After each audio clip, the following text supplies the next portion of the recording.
So I meant to do a full review on this thing and take it on a test drive. I didn't get around to it. But I had this Terrain for a rental for approximately a week and 2 days or so. 10 days, 9 days, something like that. I didn't hate this vehicle. My girlfriend really didn't like it. She was not a fan at all. I thought this thing was decent for what it was.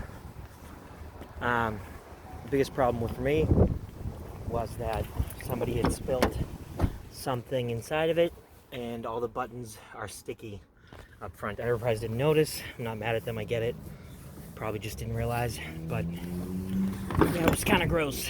I think it has decent cargo room, and it's surprising for a little 1.5 liter engine, 1.5 liter turbo, 4-cylinder.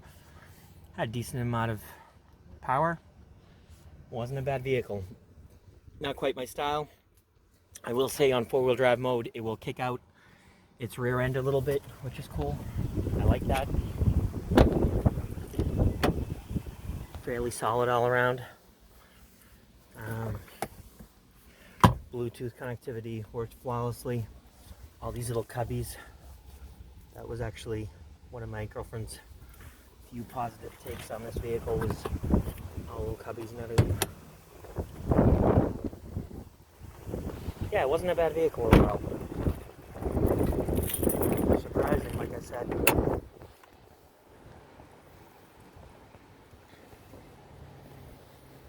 1.5 liter 4-cylinder turbo.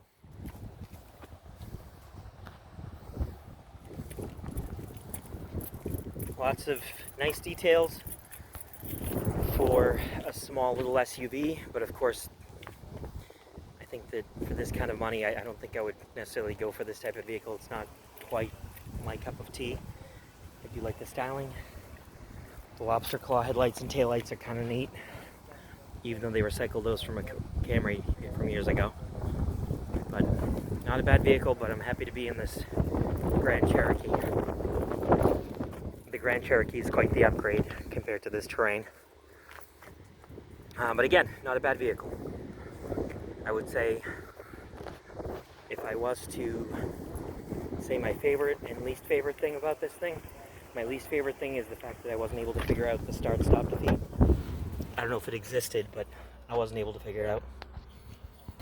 Alright, the guy's taking it to go clean it up. Probably my most favorite thing would be overall the package, as far as like the overall value and practicality of the vehicle was excellent.